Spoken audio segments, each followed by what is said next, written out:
Фольклорный ансамбль Телертенке существует уже 25 лет. Талантливые и сильные духом артисты на своем примере доказывают, возраст не помеха для творчества. Все они когда-то приехали в только строящийся город и вложили свою лепту в его становление.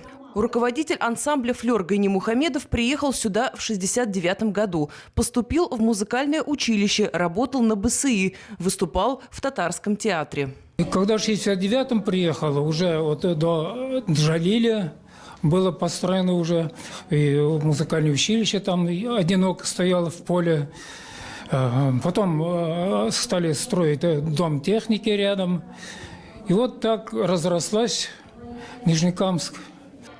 Он долго мечтал о создании татарского вокально-инструментального ансамбля. Мечта сбылась только в 1979-м. Ансамбль назвали «Кишке-Уинар». Татары, ребята, девушки, они на курае могли играть, на гармошке, на баяне играли, а гитаристов или играющих на барабанах не было. Вот пришлось мне ждать, пока созреют такие вот молодежь. А это вокальный ансамбль «Россияночка». Коллективу пошел 12-й год. В 2019-м Министерство культуры республики присвоило ему звание «Народный самодеятельный коллектив».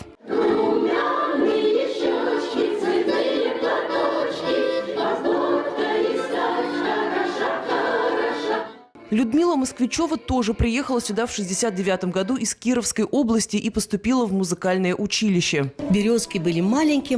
Я приехала учиться в музыкальном училище. Училище только строилось. Еще только набирались. Еще даже первый год, с половины года начинали. С Нового года только начинали учиться. Потому что помогали строить. Вот само училище помогали строить. Долгое время она работала в детском саду музыкальным руководителем. И, конечно, вся жизнь ее была связана с творчеством, в том числе и выступление с ансамблем «Россияночка». Город молодой, 60 лет, для города так мало.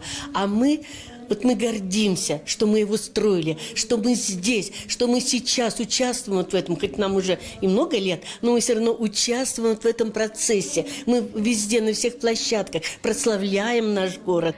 Концерт первостроителей был посвящен 60-летию Нижнекамска. Оба коллектива навсегда вписали свое творчество в историю города, напомнили зрителям о его славном пути становления и порадовали гостей душевными песнями. Светлана Шумкова, Илья Челноков. Новости НТР.